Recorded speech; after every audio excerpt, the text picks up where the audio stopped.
it won't let me go. In the face of my trouble, I see joy. When he entered the temple, this is after the triumphant entry, when he entered the temple, the chief priests and the elders of the people came up to him as he was teaching and said, "By what authority are you doing these things, and who gave you this authority?" They're questioning Jesus' authority.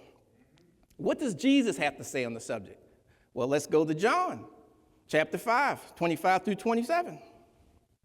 Truly, truly, I say to you, an hour is coming and is now here when the dead will hear the voice of the Son of God, and those who will hear will live.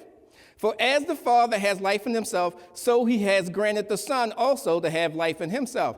He has given him authority to execute judgment, because he is the Son of Man. This is what has the Pharisees and the teachers and the scribes in the uproar, because Jesus is teaching as if he has authority.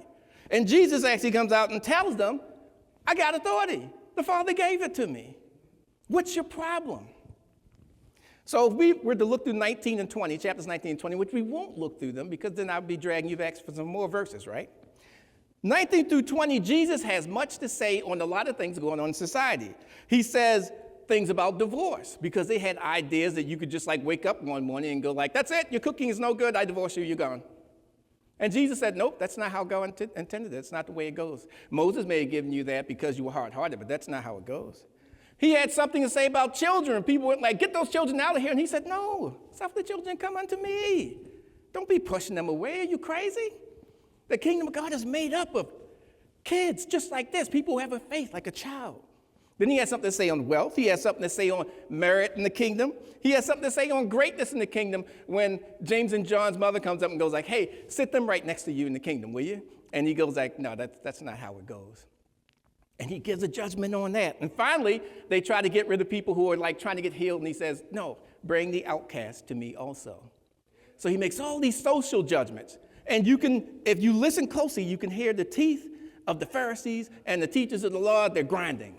Because he's going like he's messing everything up. He's letting sinners come too close to him. He's got children all over the place. People giving hosannas to him. I can't take this anymore. So then we get to the judgments.